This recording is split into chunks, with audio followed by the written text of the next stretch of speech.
Eh bien, ce qu'il faut retenir de cette conférence de presse après notre passage devant le CNT, c'est de permettre au peuple de Guinée d'avoir le détail des réformes constitutionnelles que la CPR met sur la table. L'une des choses que nous sommes venus vous dire et que nous avons aussi dites devant le CNT, c'est qu'il faut avoir présent à l'esprit le peuple de Guinée pour écrire la prochaine constitution qui va créer des pouvoirs, des échelons de pouvoir, des institutions.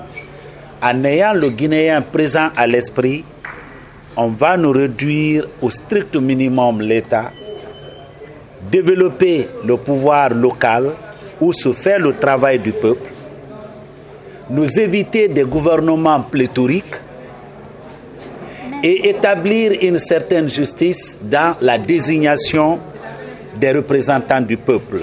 Qu'est-ce que je veux dire?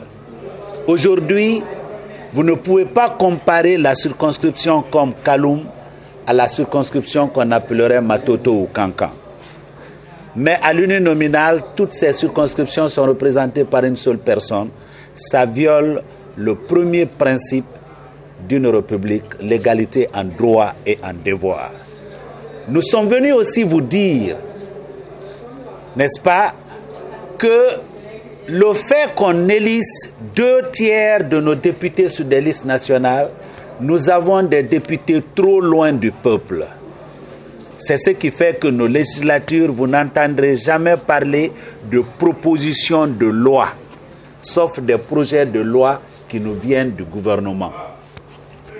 Pour amener les députés à être proches du peuple et à incarner les besoins et les préoccupations des populations, il faut que nous fassions des préfectures actuelles, des circonscriptions électorales, mais en fonction de leur population. Dans ce cas-là, si Kaloum peut mériter d'un député, eh bien, Zérekore peut mériter 4 députés, compte tenu de sa population par rapport à Kaloum. Si Massanta peut mériter 3 députés, peut-être Youmou ou alors Fria peut mériter, n'est-ce pas, 2 députés. Ça, c'est des choses que nous avons écrites dans les propositions que nous avons soumises au CNT et nous comptons sur vous, les médias, pour nous aider à les vulgariser.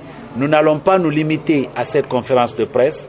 Nous entendons répondre à vos invitations, vos plateaux, vos studios. Nous aiderons également à vulgariser ce que nous avons de précieux pour notre pays, les réformes constitutionnelles que nous avons soumises, n'est-ce pas, au CNT. Si à 35 ans, il faut avoir 35 ans pour être candidat, nous n'avons pas pensé qu'il faille définir une borne supérieure. Ça serait mettre en cause le fait qu'il suffit d'être vieux pour ne pas être présidentiable. Non. Si vous êtes sain d'esprit et de corps, c'est ce que l'on devrait noter dans nos lois. Vous êtes sain d'esprit et de corps, vous êtes présidentiable. Ce n'est pas votre âge qui doit vous mettre en cause. Donc, pour nous, c'est cela.